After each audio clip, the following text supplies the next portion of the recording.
الصلاۃ والسلام علیک یا رسول اللہ وعلی آلک واصحابک یا حبیب اللہ۔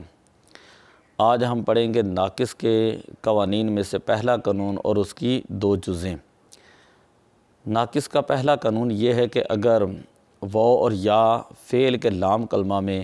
ضمہ اور کسرہ کے بعد واقع ہوں تو یفعلو، تفعلو، افعلو، نفعلو میں وہ واو اور یا ساکن ہو جاتے ہیں، جیسے یدعو سے یدعو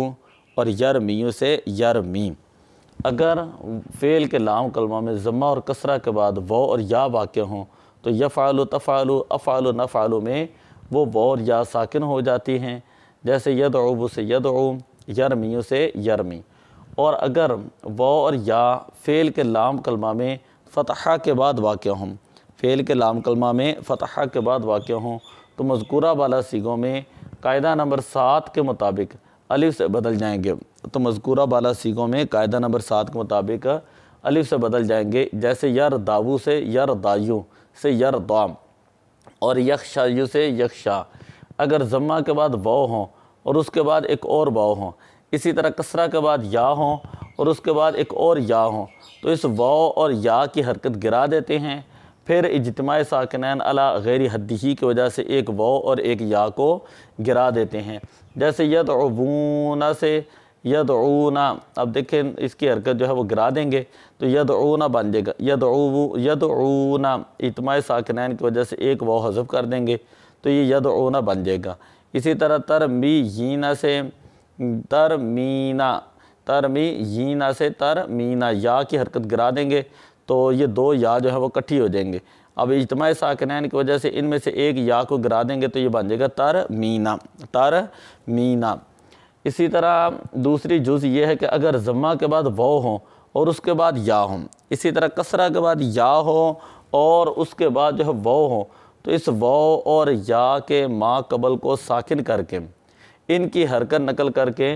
ما قبل کو دیں گے۔ اس صورت میں واو ساکن ما قبل کسرہ ہونے کی وجہ سے یا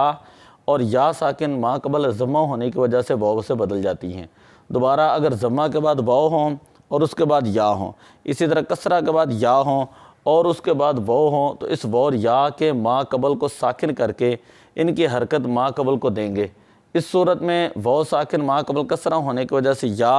اور یا ساکن ما قبل ضمہ ہونے کی وجہ سے واو سے بدل جاتی ہیں، پھر اجتماع ساکنین علی غیر حدہ کی وجہ سے ایک واو اور ایک یا گرا دیں گے، جیسے تدعوینا سے تدعیوینا سے تدعینا۔ اب یہاں پر تدعوینا میں واو کی جو ہے حرکت نقل کر کے ما قبل کو دے رہے ہیں، ما قبل کی حرکت کو گرانے کے بعد تو ما قبل کسرہ ہوں تو یہ والی صورت بن جاتی ہے تدعی، یہ والی صورت، یعنی ایسا نقش بنتا ہے جس کا تلفظ جو ہے وہ ممکن نہیں ہوتا۔ تو اب یہاں پر ما قبل کسرہ ہونے کی وجہ سے واو کو یا سے بدلا تو یہ بن گیا تدعینا، تدعینا۔ پھر اجتماع ساکنین کی وجہ سے ایک یا کو گرا دیا تو بن گیا تدعینا۔ اور یرمیونا سے یرمونا، یہ والی صورت بن جاتی ہے، میم کو ساکن کر کے یا کی حرکت میم کو دی، یا کی حرکت میم کو دی تو یہ والی صورت بن جاتی ہے۔ ایسا نقش بن رہا ہے جس کا تلفظ ممکن نہیں۔ تو اب یہاں پر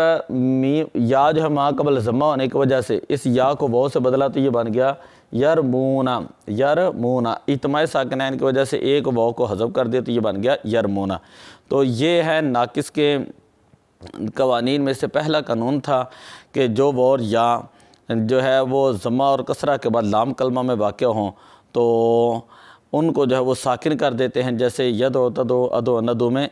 جو اصل میں یدعو، تدعو، ادعو، ندعو تھے۔ اسی طرح یرمیو، ترمیو، ارمیو، نرمیو میں یرمی، ترمی، ارمی، نرمی۔ اور آگے دوسری پہلی جز جو ہے وہ ہم نے یہ اس کی پڑھی، اگر ضمہ کے بعد واو ہو اور اس کے بعد ایک اور واو ہو، اسی طرح کسرہ کے بعد یا اور اس کے بعد ایک اور یا ہو تو پھر کیا کرتے ہیں، اس واو اور یا کی حرکت گرا دیتے ہیں اور پھر اجتماع ساکنین علی غیر حدہ کی وجہ سے ان میں سے ایک واو یا ایک یا کو گرا دیتے ہیں، جیسے آپ نے پڑھا یدعونا سے یدعونا سے یدعونا، یرمیینا، ترمیینا سے ترمینا سے ترمینا جو ہے وہ پڑھا جاتا ہے۔ آگے والی جز جو ہے وہ بھی آپ نے پڑھی مکمل۔ تو یہ پہلا قانون ہے، آپ اس کو جو ہے وہ صحیح طریقے سے جو ہے وہ یاد کریں تو اس سے جو ہے وہ بہت زیادہ فائدہ ہوگا۔